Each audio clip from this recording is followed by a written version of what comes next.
Guys, super soldier serum एक ऐसी दवा जिससे मार्वल के सुपर हीरो मूवीज यूनिवर्स की शुरुआत हुई थी। हमने सबसे पहले देखा था कैप्टन अमेरिका को सुपर सोल्जर बनते हुए, और कहीं ना कहीं उस मूवी को देखने के बाद तुम्हारे मन में भी ख्याल आया होगा कि काश ऐसी सीरम मुझे मिल जाती तो मैं अपनी क्रश को इंप्रेस कर पाता। शुरुआत में हमने देखा था कि बस थोड़े से ही सुपर हीरो हैं जिन्हें सुपर सोल्जर सीरम के जरिए पावर मिली थी। हम बात करें रेड स्कल की या फिर कैप्टन अमेरिका की, इनका काउंट काफी ज्यादा कम था। लेकिन हम बात करें प्रेजेंट टाइम के सिनारियो की तो ये काउंट काफी ज्यादा बढ़ चुका है, और हमने कई सारे ऐसे हीरोज देखे जिन्होंने सुपर सोल्जर सीरम के जरिए पावर को हासिल किया है। पर ये सारे हैं कौन? चलिए हम उन सारे सुपर सोल्जर के बारे में बात करते हैं जिन्हें सुपर सोल्जर सीरम के जरिए पावर मिली है और अभी एमसीयू में एग्जिस्ट करते हैं, या उन्हें अभी एमसीयू में दिखा दिया गया है। सो गाइस, इस कहानी की शुरुआत होती है काफी साल पहले, जहां पर जोहान्स स्मिथ ने सबसे पहले सुपर सोल्जर सीरम के ऊपर काम किया था और इसका यूज अपने ऊपर किया था। इसी ने एमसीयू में सुपर सोल्जर सीरम की शुरुआत की थी। ये उसका फर्स्ट यूजर था, पर क्योंकि ये इस सीरम का शुरुआती वर्जन था, ये पूरी तरीके से परफेक्ट नहीं था, इसलिए इस सीरम का साइड इफेक्ट उसके ऊपर होता है और वो रेड स्कल में बदल जाता है। वही हम बात करें इसके बनाने वाले साइंटिस्ट की, अब्राहम की, तो उसका ये मानना था कि नहीं, ये सीरम उस समय भी परफेक्ट थी,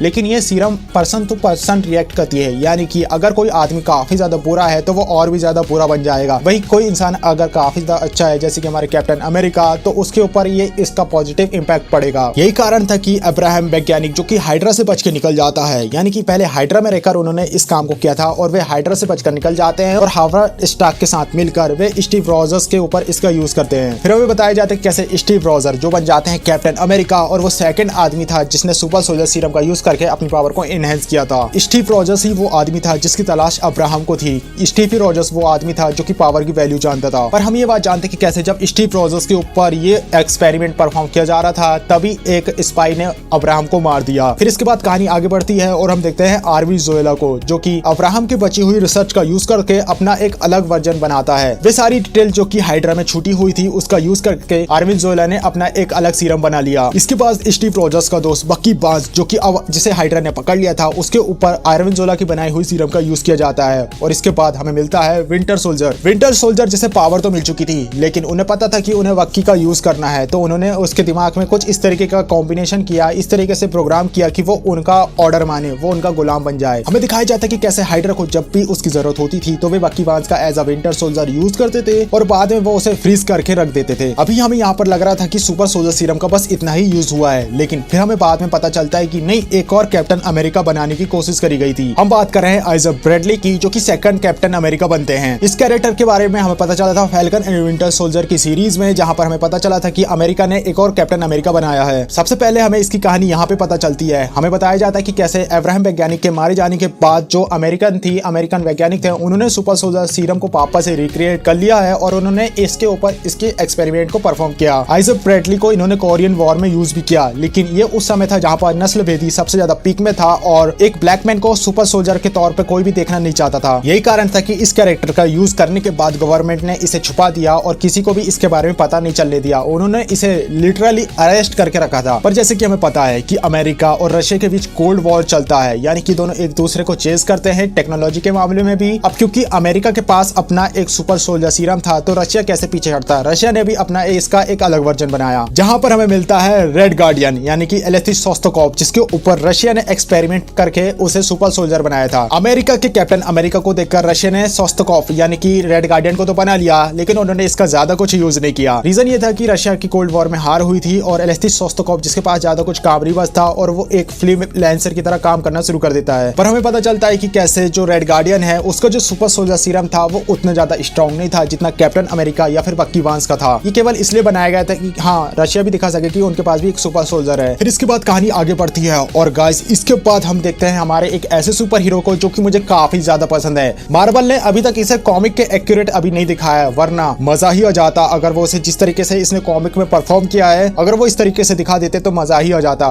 मैं बात कर रहा हूँ हल्क की। आई होप आपको ये बात पता होगी कि कैसे हल्क को भी सुपर सोल्जर सीरम के जरिए ही पावर मिली है। हालांकि काफी सारे लोगों का ये मानना है कि हल्क को गामा रेडिएशन के थ्रू पावर मिली है, लेकिन ये आधी इन्फॉर्मेशन है। आई होप आपको पता होगा कि कैसे जब कैप्टन अमेरिका को बनाया जा रहा था उसके ऊपर सुपर सोल्जर सीरम का यूज किया जा रहा था, तब कैप्टन अमेरिका के ऊपर बीटा रेडिएशन का यूज किया गया था और हमें कैप्टन अमेरिका मिलता है। लेकिन ब्रूस बैनर ने उस सीरम का रिक्रिएशन किया। वहीं ब्रूस बैनर ने उस सीरम का रिक्रिएशन किया, लेकिन यहाँ पर उन्होंने रेडिएशन को बदल दिया, यानी कि उन्होंने बीटा रेडिएशन की जगह गामा रेडिएशन का यूज किया। देखो, अगर तुम न्यूक्लियर साइंस के ऊपर ध्यान देते होगे या फिर एक साइंस के स्टूडेंट हो गए तो तुम्हें पता होगा कि कैसे एक न्यूक्लियर रिएक्टिव पावर, देखो अगर तुम मेरी तरह साइंस के दीवाने हो गए या फिर न्यूक्लियर रेडिएशन की स्टडी तुमने किया होगा तो तुम्हें पता होगा कि कैसे 3 रेडिएशन होते हैं, अल्फा, बीटा, गामा। तो कैप्टन अमेरिका के ऊपर यूज किया गया था बीटा रेडिएशन, वहीं ब्रूस बैनर ने अपने ऊपर यूज किया था गामा रेडिएशन। या फिर यूं कहें कि जब वो इस एक्सपेरिमेंट को परफॉर्म किया था तो वहां पे गामा ब्लास्ट होता है, जिससे कि बैनर बदल जाता है हल्क में। यहाँ तो हमें हमारा प्यारा हल्क मिल चुका था, लेकिन फिर इसके बाद इसी सीरम का यूज किया एमएल ब्लॉस्किन को, जिसकी अपनी स्पाइन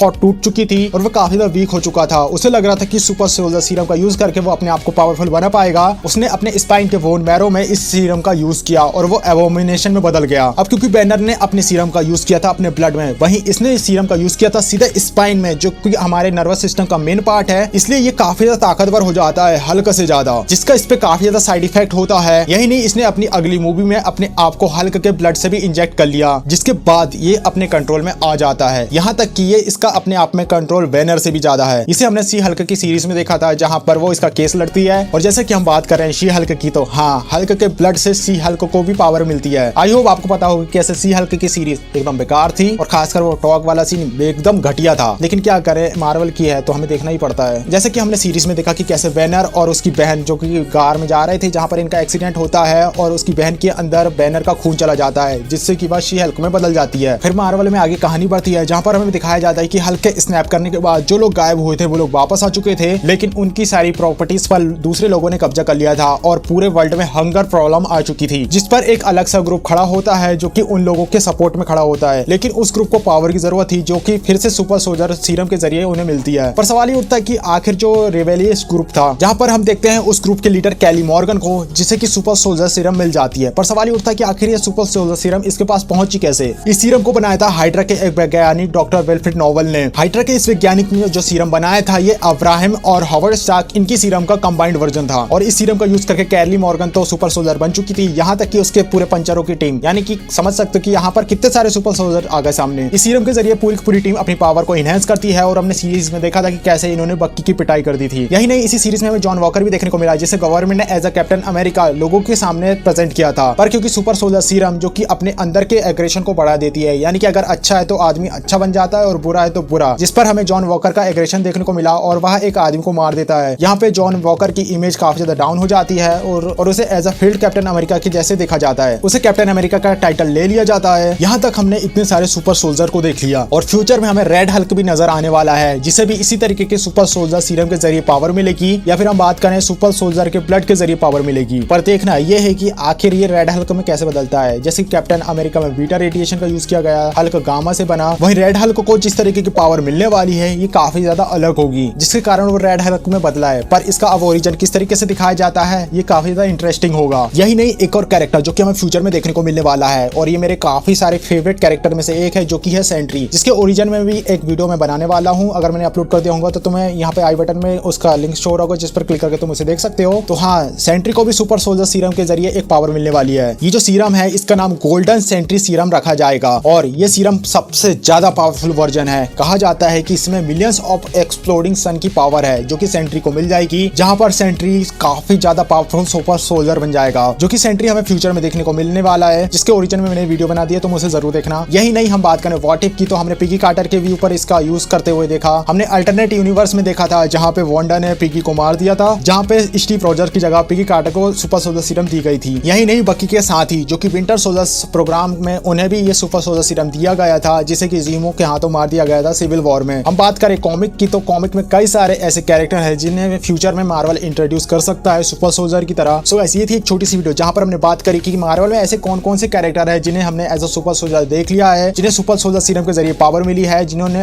अपने पावर को इनहेंस किया है सीरम के जरिए। सो ऐसी थी छोटी सी वीडियो। आई होप ये वीडियो तुम पसंद आई होगी। वीडियो लाइक, चैनल को सब्सक्राइब करना। गाइस, अगर तुम एक अच्छी बेहतरीन सी वीडियो देखना चाहते हो तो इस वीडियो पर क्लिक करके तुम उसे देख सकते हो।